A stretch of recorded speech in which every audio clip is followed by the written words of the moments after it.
off the roof. On three, let's jump off the roof. On three, let's jump off the roof. On three, let's jump off the roof. On three, let's jump off the roof. Number 8 with Miss Enerjaee from Atlanta, representing Dragon House, and TUTT Gods, now the new crew, Fourth Kind 2. So she's on her way. We're just gonna wait a few minutes for this interview number 8. A lot of interviews are coming those next weeks, so stay tuned. I see she's here right now, so we're gonna start.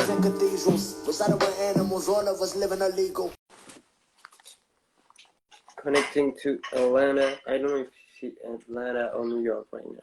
Hi. Hey, how are you? I'm good. Let me fix my camera. There you go. Hello. Everything good? Everything's great.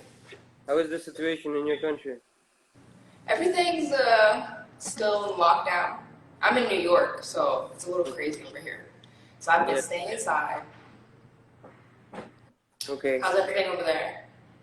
So you got time to lab? Yeah, tons of time. I feel you. So for the people who don't know you, just introduce yourself. Alright, my name is Enerjaee. I'm in TUTT Gods, the Fourth Kind, and Dragon House. I specialize in tutting, bone breaking, animation. Right now I'm working on lacking and contemporary. So it's a little info about me. I'm also born and raised in St. Croix, United States, Virgin Islands. Okay, really dope. So when did you start dancing, and what is the style you started with? I started dancing in January. It was actually January 5th, 2013 to be exact. I went to a rave and I saw some dancers. They were doing animation and like tutting, and I was like, I can do that. And then I ended up becoming friends with them, and then I ended up in that crew. So I started labbing and working on tutting and animation at first. So that was in Atlanta? I'm sorry? That was in Atlanta? No, that was in Alabama, actually. After I moved to the States from St. Croix when I was 15, and I moved to Alabama. So once I met the dancers in Alabama, then I started traveling to Atlanta, and then I met Dragon House. Alabama is only like 2 hours away from Atlanta, so. That's really dope. So who were the first people you saw doing TUTT? Who was the first people I what? Who were the first people you saw that were doing TUTT? Oh, the first people I saw, Droopy, Strobe, Crawler, Android from Dragon House, Blueprint. Those were like the 5 people that I really saw like tutting. And of course my crewmates tut a little bit too. So my crewmates at the time tut. So. That's really dope. So who were your inspirations when you started, and who are your inspirations now? My inspirations when I started was definitely Strobe, Droopy, and Crawler. Those are probably those were the top 3. I also really liked Android from Dragon House because his tutting was mixed with animation too. So yeah, definitely Android too. Now, my inspirations with tutting. I would have to say Crow, for sure. X, Op, still Strobe. He's freaking crazy. Intricate inspires me a lot. I'm trying to think who else. Probably Bonetics too, for sure. And lately I've been really liking Irina. Yeah. Yeah, I've been really liking her because she makes it look very beautiful. So those are the people that I kind of am watching right now. That's really dope. Shout out to them. A lot of people are putting good work into TUTT right now. So what do you like about TUTT? What did you make choose this style over the others? Well, I think I was always drawn to tutting because growing up I was really obsessed with Egypt. Okay. So when I saw tutting, it was automatically I had a character, which was like an Egyptian goddess. You know what I mean? So every time I do tut, I try to make angles where it's very, Egyptian-like. So yeah, that's probably the biggest inspiration to my tutting style, and also horror movies. anything creepy, yeah, just anything creepy. That's really dope. So, how do you work on your TEDs? Like, how do you work when you started, and how do you work now? Okay, so like when I first started tutting, I was mainly like what you would call a set tutter, where I would actually come up with sets because I didn't really have a flow at first. You know what I mean? So I definitely had like combos when I first started dancing, and I would literally sit in a position and figure out every way to get out of that position into another position, into another position, and just try to like memorize it and choreograph it. And then eventually I had so many different tutts and angles that I was able to like combine them all. So now how I train my tutting is mainly with body control drills. So I'm more, when it comes to my tutting, I'm more into musicality and just hitting certain notes in the song and stuff like that. So when it comes to tutting now, I'm more practice on speed control, wrist control. That's really dope. So, I know for you it's maybe obvious, but for some people it's not. So, do you consider tutting as a style on its own, or do you consider it a technique that is part of other styles? Well, you see, I'm definitely like a dance history nerd, so I do know that tutting definitely started in the Bay Area. Popping started in the Bay Area, and a lot of poppers definitely started off with the King Tuts and stuff like that. But I do think that tutting is now evolved into its own separate style, to where you can just tut for a whole entire song. There's now full tutting competitions. There's people tutting with their whole entire body, mixing contemporary into it, mixing a whole bunch of different styles into it. So I definitely think tutting now can be on its own separate style. That's really dope. So, going that direction, what do you think we have to do as a movement, as a culture, tutting, to evolve and be as big as the other dances? Well, I think it definitely, there's a lot of ways to get something viral or out there. I think as long as all the tutters keep creating super dope concepts, get on TikTok, get on Instagram, keep making visuals, contents, then eventually people will want tutters in music videos, want tutters in movies, and that's how it kind of just blows up. So I honestly think the tutting community is in a very good space right now because tutting is pretty globally known, and even not too long ago, I was hit up by America's Got Talent for tutting specifically. So I do know it's kind of like tutting is already there. It's just a little bit more time of us keep pushing our content and keep creating really, really dope collaborations with other tutters, then it's going to be dope. Especially because there's a lot of people right now who are doing tutting choreography together, and it looks really, really crazy. Like you see like Blueprint Taylor and Rayno doing all those crazy stuff together. Then you see the people like Ryoga and X-Trap, they do all the crazy tutting stuff. Then you have, he's from France. Why I can't think of his name? Sadek. All his crazy, those types of things is what's going to elevate tutting into getting into the entertainment industry. Figure 100. So I know you're one of the few dancers that are specialized in tutting who lives out of it, if I'm not wrong. Like all your incomes came from your dance, right? Yes, completely. And plus, you're one of the few female dancers that make it so far and that got a lot of influences today. So, can you talk first about how do you reach that level, like to make a living out of your tuts, and then what it represents for you to be influenced as a female on the tutting scene? Yeah. At first, it took a lot of courage. Definitely, you have to push past your fears no matter what. You have to have tons of courage. You have to be persistent because I was told no so many times. Like, I'm still told no on so many gigs, but it's still like you get that one yes, and you have to still keep hoping for that one yes. One thing that would definitely help you is definitely take your brand seriously, get headshots, work on your resume. When I first started dancing, I was doing gigs for free. People were not paying me. I was just doing things to get out there, to get my name out there. And that is definitely something that you have to do, so that you can build your dance reel, you can build your dance resume, so that you can go to an agent and be like, look, I have all this experience. You know what I mean? So that's definitely important. Persistence, courage, building your resume. Headshots is something I tell everyone. You need headshots, you need a dance reel. Those are all things that really kind of catapulted me into the right direction, and for that agents and the entertainment industry would take me seriously. You know what I mean? Let me think. There's a lot of other things that you kind of need to do. You definitely need to collaborate with other people too, and take classes. You know what I mean? Take classes.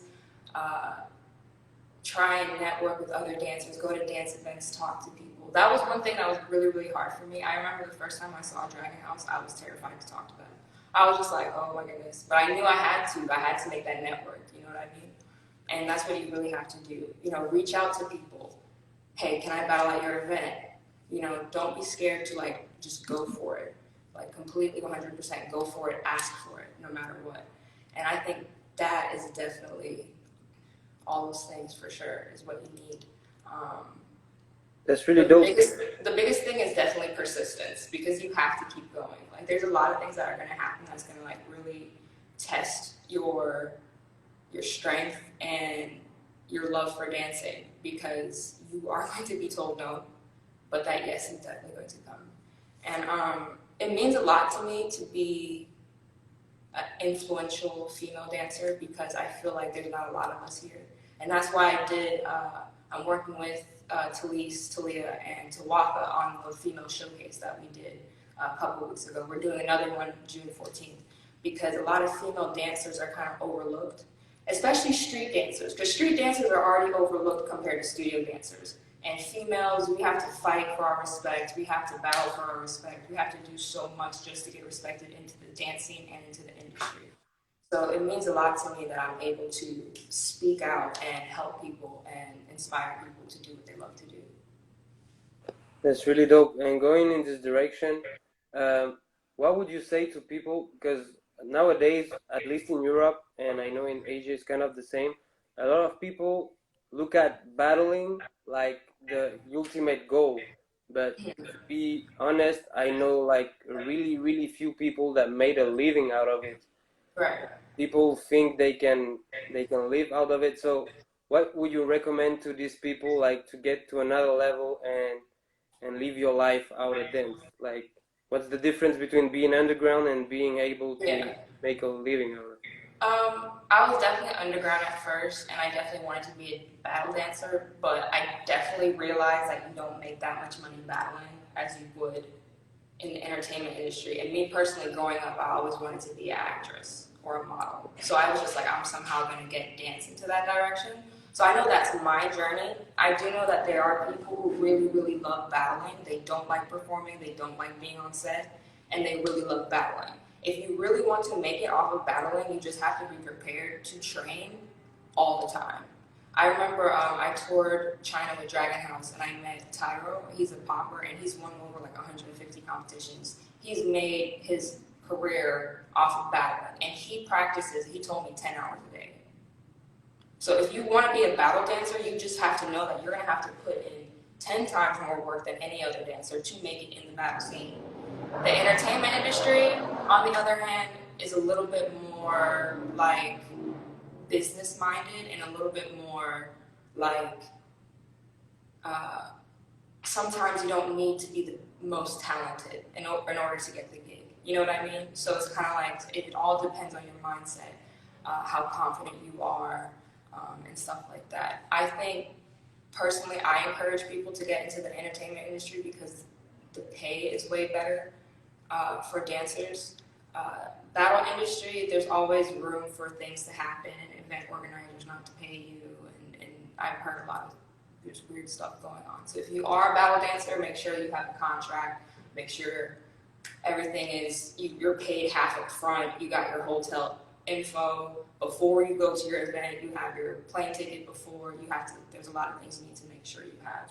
But the entertainment industry, I more so encourage people to get into that, because once you get there, it just more things just keep piling up and piling up and piling up and piling up, and you can just make a career off of the entertainment industry. I feel like battling is very, very probably hard on your body too, all the time having to battle. Versus if you're on set, you know, you're doing a 30-second take, okay, quick break, whatever.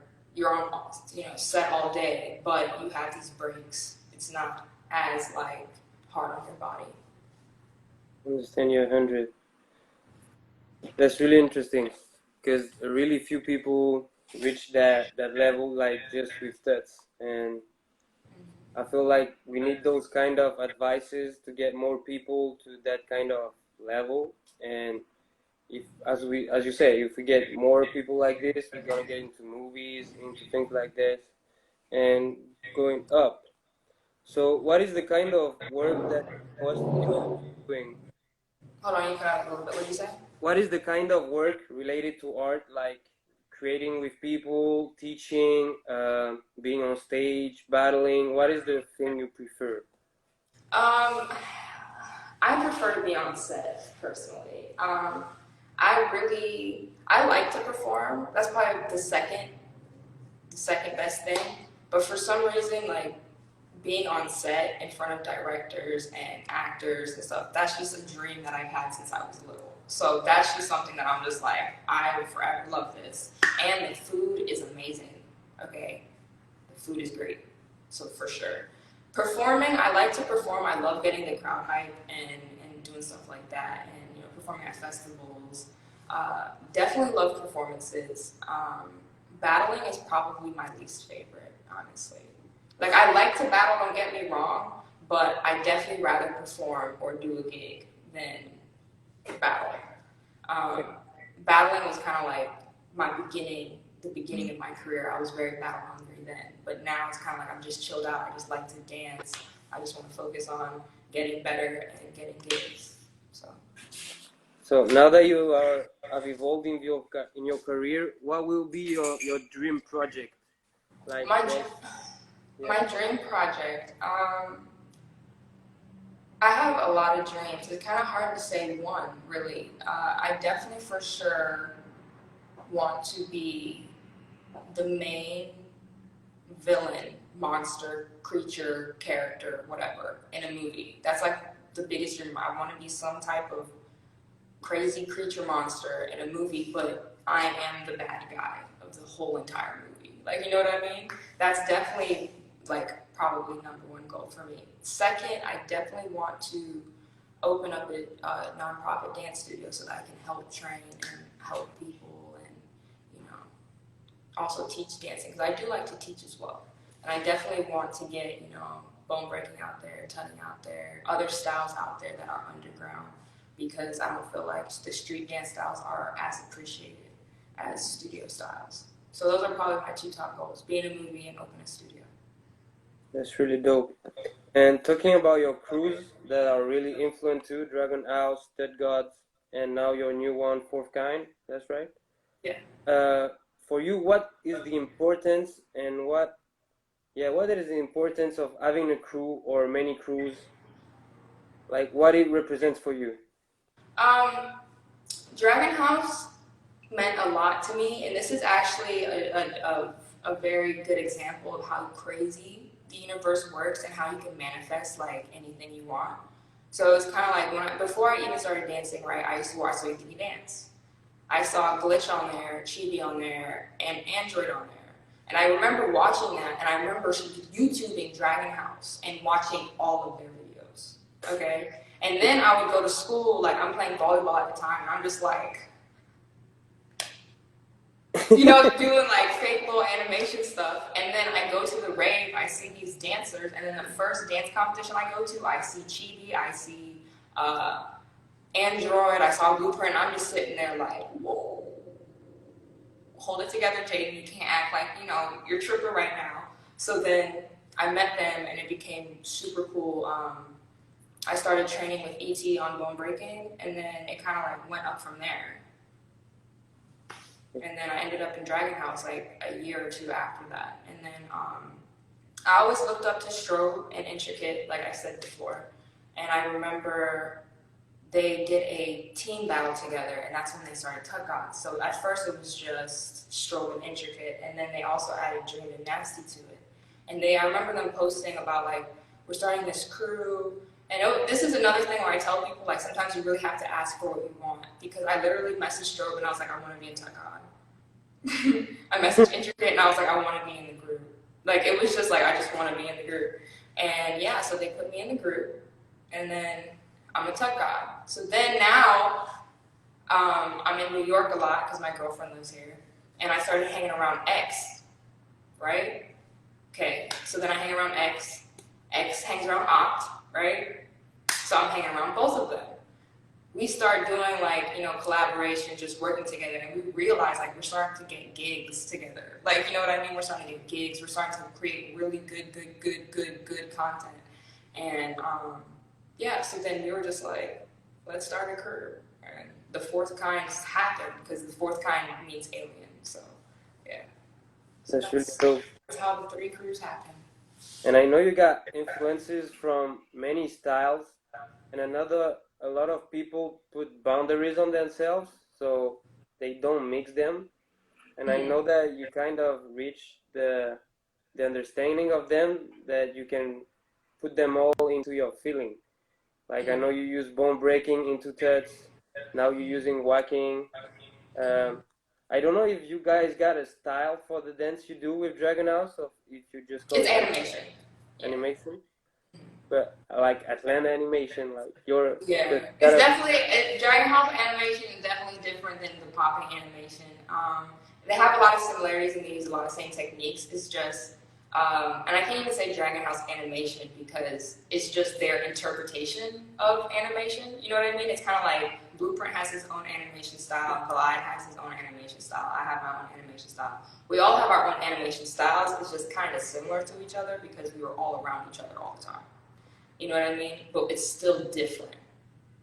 It's kind of like an evolved animation. It's kind of like you have animation like Flat Top and Pop and Todd and the popping animation, and then it kind of, Dragon House kind of did their own thing with that, you know. Feel you. And how did you reach that level of understanding when you were able to mix all the styles you are influenced by? It's still, it got to the point where when I first started dancing, I was strictly just tutting and bone breaking, really, and doing like a little animation to transition in between. But once I started figuring out tutting and bone breaking and mixing those, and then I mixed animation into it, it kind of like gradually started to happen. You know what I mean? And then now I felt like I had my upper body, but my lower body was lacking. So then I started working on ground moves and contemporary, because contemporary has tons of ground moves, working on my leg flexibility. So then when I'm stretching, right, I'll just kind of see these weird angles, and then I'll start to tut with it with my legs. And then that's how tutting kind of got into my ground moves. Yeah, so that's how that got in there. And then with contemporary and whacking, I just feel like the more I started practicing each style, the more my body was able to mesh it together. You know, it's kind of like when you first learn a style, it's very hard for your body to catch up because you don't have the body control of it. But the more you practice, mixing certain things, it just eventually starts to flow together. But you are definitely going to have that awkward phase of, oh my goodness, this does not look right. You know what I mean? Okay. And do you have like influences, inspirations outside of the dance world that make you richer into dance? Yeah, all my inspirations outside of dance are like either movie characters or TV show characters or anything like that. Like I'm really inspired by, I'm a big movie buff. I'm like a big movie nerd. I watch everything: Star Wars, Lord of the Rings, Game of Thrones, any type of horror movie, and I kind of see those inspirations and I mix it with my style. And then also too, I really play around with, when I hear a song, coming up with a character and even thinking of how this song would just make me feel completely. Like I would come up with, okay, if I'm hearing a very intense song, I would come up with a character that's like almost like an action movie character, and I would try to incorporate that with my dancing. So yeah. That's really dope. And I know you, if I remember well, you've been reading a lot of comic books too. Yeah, And yeah. that's dope. And for the people, some people don't get the essence, like how to get inspiration from something you see like this. Like, so what would you say is your way of thinking when you see a character from a movie or a comic book to like interpret it or make it your own? Like, what kind of essence you try to take out the character to make it yours? I would say like if I saw a character on TV, right? I already have my certain body movements, but I would try to mimic that character to a T. I would really try to become that monster or that thing. And then while I'm in the monster position, I usually stay in that position and then I'm figuring out every little thing that I can move. Because that's another reason why I feel like I was able to come up with a lot of weird things was because of how patient I am. Okay? When I'm in a position that's not comfortable, I will stay there until I figure every possible way out to get in and back into that move. Do you know what you see what I'm saying? So it's Yeah, kind of like if you see a character on TV, really try to embody it and envision it and do it correctly and to like do that character. And once you're able to do that character, then you can kind of mesh your own feeling into it. Because another thing too is like our inspirations make us who we are. What we were inspired by when we were little make us who we are.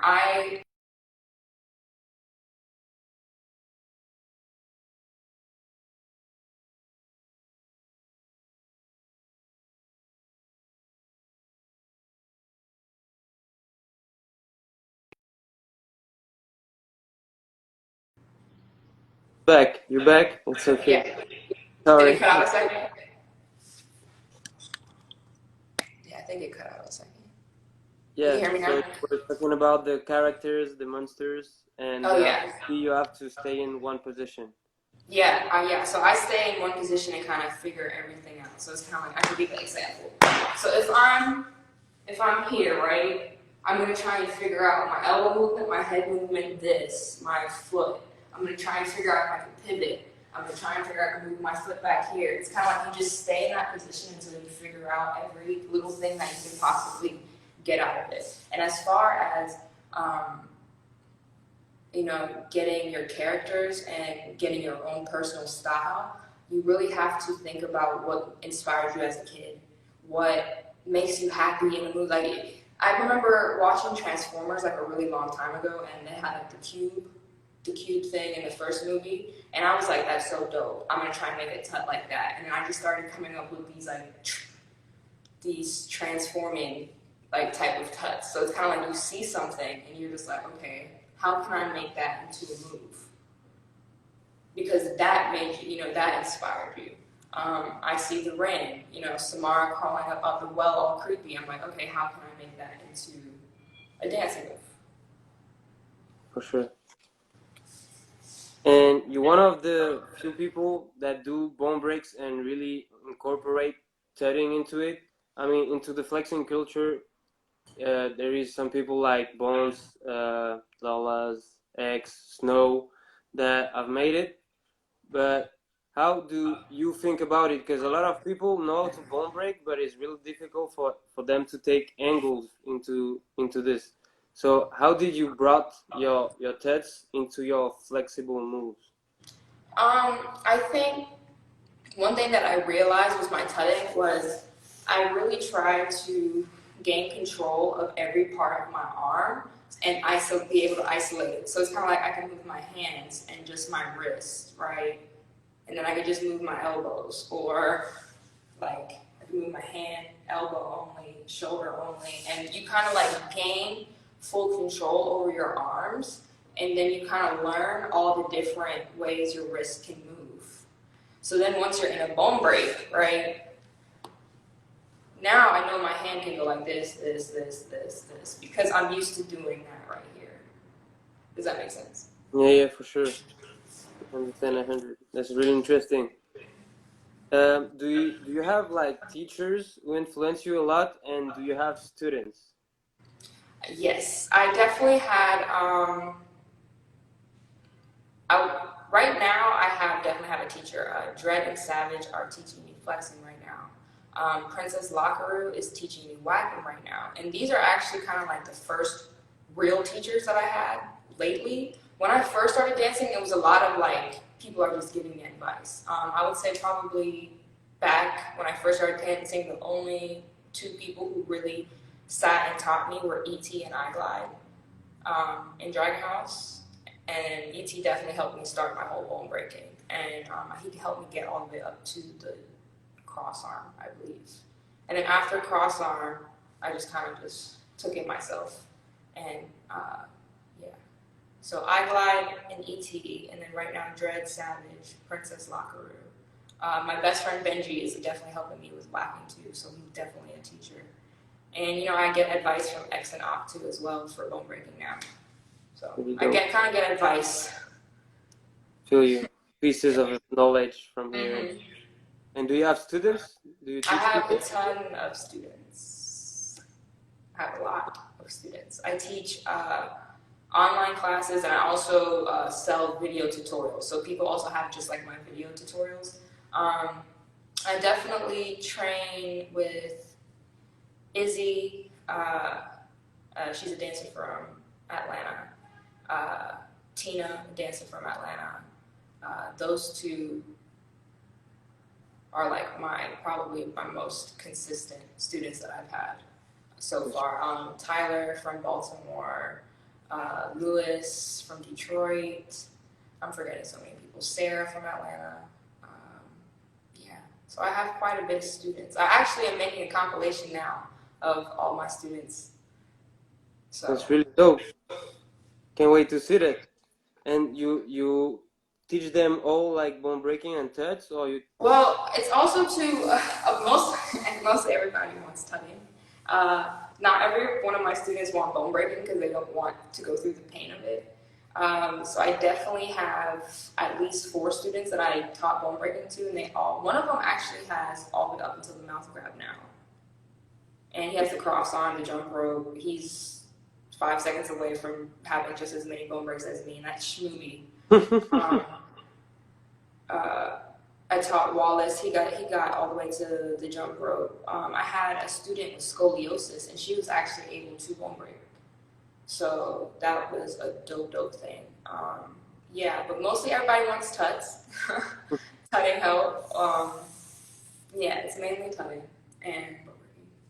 But I also help people with their style too. So it's kind of like a lot of my students like Izzy. Izzy doesn't do a style near mine. She just wants to incorporate tutts to her style. So I also help elevate her style in a way. If that makes sense. That's really cool. I just got a few questions left, so if people want to ask questions in the comment, is now.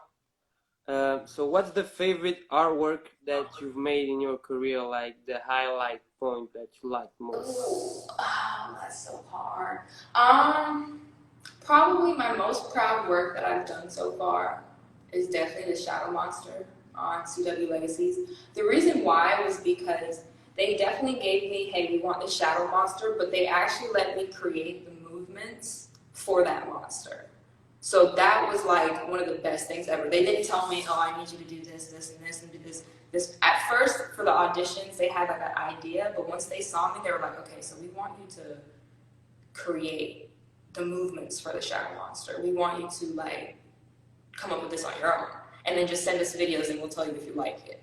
You like type of thing. So that right there, the Shadow Monster was amazing. And then they brought me back for another episode, and they actually had hired 7 more contortionists to be Shadow Monster. So first episode, I was one Shadow Monster, and then the second episode, my Shadow Monster turned into like 8 of me, but I was like the lead Shadow Monster. So that was like probably the best thing I've done.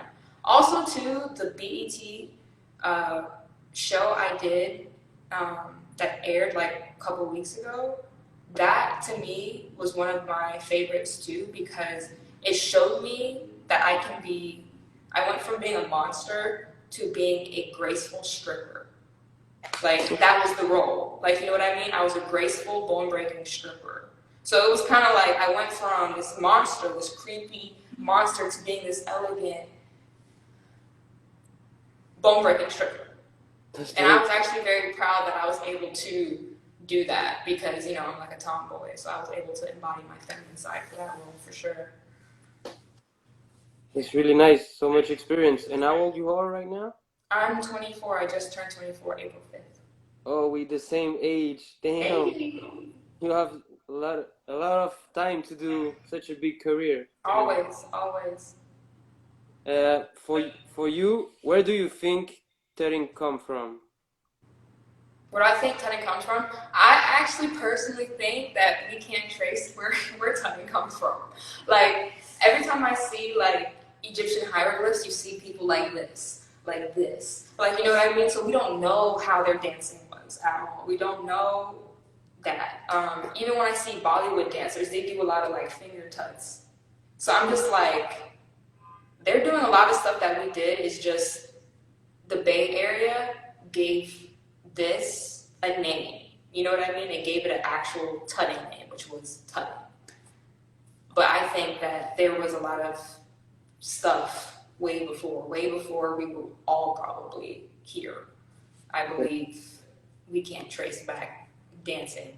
That's a Period. fact. Yeah. And do you think tutting as a name, like as an umbrella term, is good? Because what do you incorporate in tuts? Like if you do line, do you do tuts? If you do clothing, do you do tuts? You know, like that's another kind of conversation. Like for you, what is into tuts, and is it have too much barriers? Maybe What do you mean barriers? like limits. Like if you I don't don't do, think there's any limits to tutting. okay, None that's whatsoever. part of the question. So what's your point of Yeah. view on this? What's part of tutting? What is not? I feel like tutting, there's definitely no limits to it as long as there's tutting involved. Because it's kind of like now my tutting is very broken down. So it's kind of like I would tut, right? But then I would wave, do a foot thing, but I'm still tutting. Like, you know what I mean? But there's still a lot of different elements involved in there. I added a little contemporary in there, added a little waving in there, but that's still involved in tutting. So it's kind of like you can really take tutting and add anything to it. Add anything to it. It's kind of like, you know, Weezy from New York added tutting into So it's connecting stuff like that. So it's kind of like you can add tutting into every little thing. Because now I see contemporary people who do contemporary are doing tutting. Hip hop dancers are adding little tutting segments. Like it's kind of like no limits to it. As long as you have these angles or you're making these type of angles, just tuts. that's right. Really, really nice answer. We got a question right now. He said, I want to know what made you improve the most in your dance career. Was it a studio or a mentor? I actually took my first studio class like a year ago, and I've been dancing for 7 years now, and that was fictions class. So I don't even think the studio necessarily helped me because I'm not in the studio a lot, but I have a lot of studio friends, and I've trained with them. Training with other people and other styles is a big thing that will help you improve real fast. Because now I don't have to go to a studio. I have my contemporary friend that's sending me videos on how to pirouette. Like, you know what I mean? It's kind of like, okay, I got my contemporary friends helping me out. So it's kind of like it's important to definitely train with other people to drill yourself. A lot of people dance and they do a move and then they let it go. No, do that move until it's perfect. Repetition is definitely key, and that's what I tell my students because when I give them drills, I make them sit there and I'll make them do wrist rolls for like 2 minutes because you're getting that repetition is getting your arms to get a full body control. If you do something one time, okay, it'll look cool. But if you keep doing it over and over again, you'll get control of it, you'll make it clean. So repetition is key. Definitely train with other people and definitely drill yourself and kind of like plan out how you want to train. So it's kind of like if I train, I know I need to warm up first. So I usually dance like something really, really hype and like I'm like gliding when I first started dancing, when I first start labbing. And then I start stretching. And then after I stretch, I get into like floor moves. And doing weird angles because I had just stretched, you know what I mean? And then towards the end of the practice, I kind of like cool down and then stretch on bone breaks. So it's kind of like I have like a kind of like a little set schedule on how I lab, and I think that's important for everybody to have, especially if you want to learn something, learn new things. So related to this, if someone wants to learn TUTT like today after seeing your interview, what would be your advice to this guy? If they want to learn how to TUT, definitely, you know, you can DM me. I teach classes for sure. So I can definitely help you start. But I think one thing that's important when you do start is to kind of definitely, I hate to say it, but you do kind of need to watch people, watch other dancers, because you kind of get an idea of how tutting is and how tutting looks. And then eventually, once you practice the basic tutting angles, then you're able to be like, okay, let me add my own personality to it. But you have to kind of get the foundation down first. So I would say if you're starting out with tutts now, you probably need to start out with king tutts and just get these angles, you know, to where you're comfortable. And getting your wrist rolls comfortable too. Because tutting is all with wrists.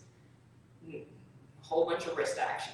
So that would be my tip. And also, don't forget your other arm. That's something that I tell everybody because I'm upset at myself because I forgot my other arm. And now my left arm has to catch up with my right arm. So definitely drill both arms at the same time. So you would say there are foundations in that, right? I mean, yeah, kind of, sort of. It's kind of like a gray area. Like, I would say these are foundation tutts because these are yeah, I would say these are foundation tutts. But there's dancers who don't even really use these outer angles. So it's kind of like that's not their foundation. You know what I mean? My foundation is these bigger angles because I want to look like an Egyptian. So it's kind of like your foundation tutts is where you kind of keep going to. You know, it's kind of like one of Stroke's foundation tutts or his go-to tutts would be these. You know, this is all him. That's his area. You know what I mean? 100. So last thing, so what will be a message that you want to deliver for dancers generally? People more than dancers. Just people in general. I just want everybody to just do what they love to do and fight for it. Because I feel like there's so many people who just they have an idea that they want to be a dancer, but they don't practice what it takes to be that dancer. You know what I mean? They don't, and it takes a lot of believing in yourself and reading and, you know, working on yourself and making sure that you stay positive and motivated, that you can go to an audition so that you can go to a battle. So I definitely want people to just, I would just say just love yourself more because once you do that, you'll just do what you love. To me, because once I started dancing, it's kind of like that helped me with my confidence completely. And because of that, I was able to be a better person. And then because I'm able to be a better person, I'm able to be a better dancer. Because I'm able to be a better dancer, now I can get gigs. So it's kind of like just keep working on yourself completely, not just as a dancer, but as a business person, as a good person, and also just spread love, you know, literally. That negative energy stuff really, really will affect you in the entertainment industry. You have to be positive. You have to have personality. Yeah. That's really dope. So thanks a lot, Enerjaee, for sharing your energy and your knowledge today. This is gonna be online on my IGTV and on YouTube Awesome. really soon, so people can have that knowledge too. And thanks a lot once again. Hope we Thank will. you for having me. It was a pleasure. And have a good end of quarantine. Hope we can see you Yes. soon. Stay safe. You too. Peace.